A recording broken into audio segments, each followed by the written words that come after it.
תיזהרי, דבורים, דבורים. את לא מבינה מה הולך פה. סגרתי את הדלתות. ורק אצלנו בברברי בחוץ. How ironic. Israel, with its world-class air defense system, was thrown into chaos by thousands of bees. The panic was no joke. It was even more terrifying than the sound of war sirens. This strange incident immediately caused a stir among netizens, who linked it to nature's karma. Many began quoting sacred verses from Surah Al-Araf to the Book of Isaiah, as if this were a long overdue warning. Coincidence? Maybe. But the fact is, this bee attack is just one of many strange disasters that have befallen them recently. And here's the plot twist. The part that's most mind-boggling hasn't been discussed much yet. Watch until the end, and we'll uncover the series of karma currently befalling Israel.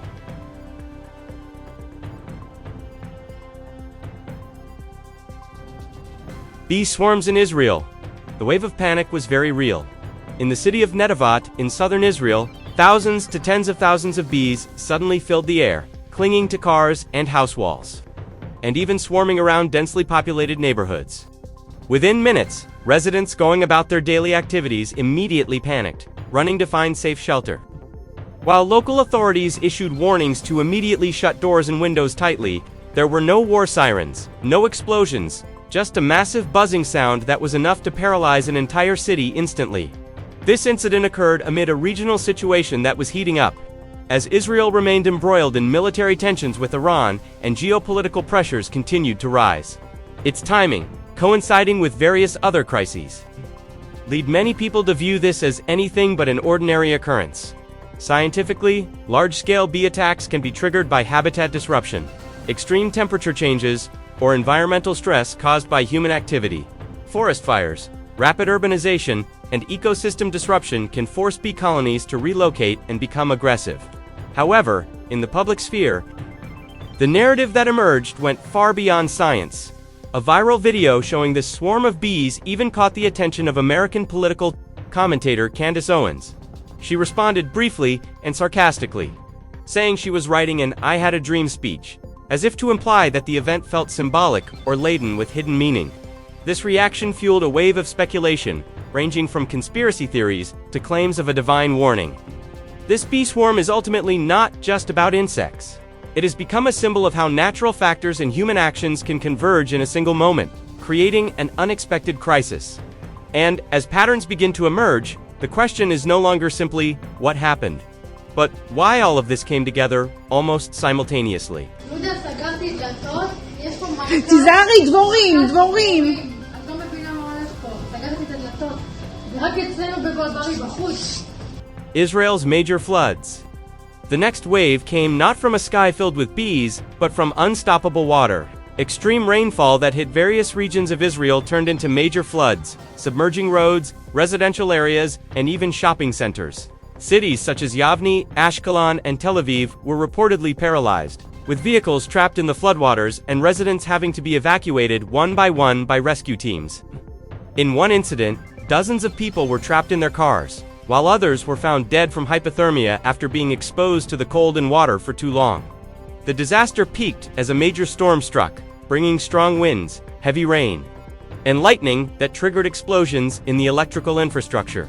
The impact was not only on public safety, but also paralyzed transportation, with main roads closed, train lines disrupted, and economic activity stalled. This phenomenon is not an isolated event. In recent years, extreme weather patterns in this region have become increasingly frequent, with heat waves followed by intense rain in a short period, creating ideal conditions for flash floods.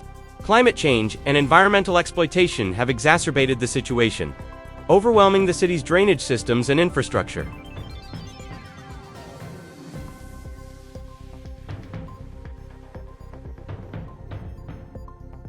Israel's major wildfires.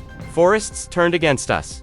Then there was a fire that came in a different way, not suddenly like a swarm of bees, not spreading like a flood, but slowly devouring the land. The major wildfires that swept through the area near Jerusalem in Israel turned into a national crisis in early May 2025, forcing thousands of residents to evacuate and closing vital routes connecting major cities. In a short time, thousands of hectares of land were scorched, the air filled with smoke, and national activities had to be halted. important celebrations were canceled, while firefighting teams worked tirelessly, aided by international assistance. This event occurred amid extreme weather conditions, heat, drought, and strong winds, which made the fire difficult to control. Yet behind these natural factors lies a deeper underlying cause. Several researchers have highlighted that these fires were exacerbated by decades-long policies of planting non-native tree species. Those seemingly green forests actually harbored risks, as plant species incompatible with the local ecosystem are more flammable and accelerate the spread of fire. Furthermore, this policy is linked to a practice known as green colonialism, the planting of forests to obscure the traces of vanished Palestinian villages. In this context, nature is not only a victim, but also part of a broader conflict. When these forests burn, what emerges is not just fire, but also a history that has long been hidden. These fires ultimately become another symbol of the unfolding series of crises. When nature, policy, and history converge, the result is not merely a disaster, but also consequences that are hard to avoid. And as before, the question remains the same. Is this merely a natural cycle, or part of a recurring pattern?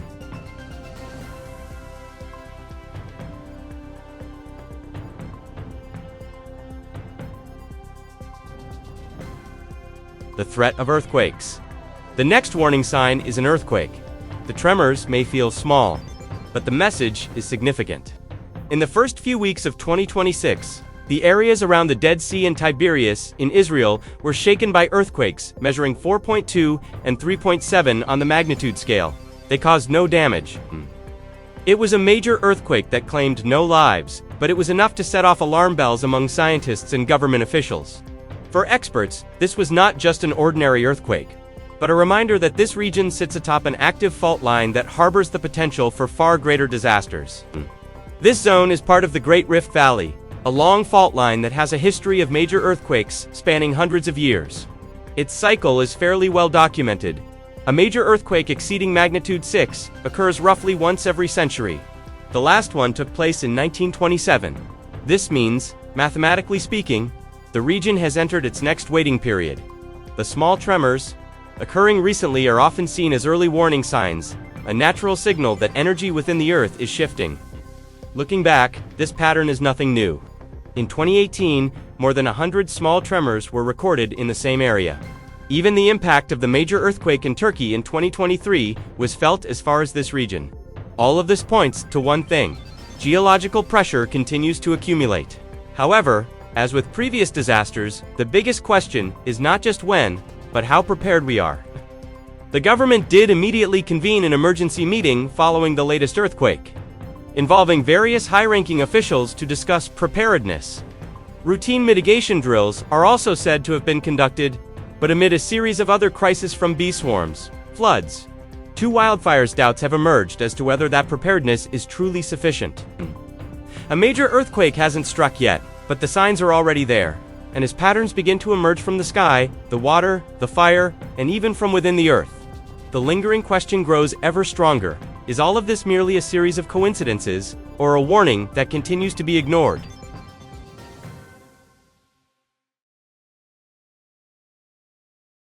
Conclusion. Amid this succession of disasters, the irony becomes all the more evident. As threats from nature grow more tangible, floods, wildfires, bee swarms, and the potential for earthquakes, the focus on structural mitigation feels neglected. Military budgets continue to rise, while preparedness for domestic crises has yet to show commensurate improvement. At the same time, Israel continues its military operations in neighboring countries, as if domestic threats were not the top priority. This pressure grows heavier as international isolation looms, narrowing the room for maneuver. Then comes a question that's hard to ignore. Is this a pattern or a coincidence?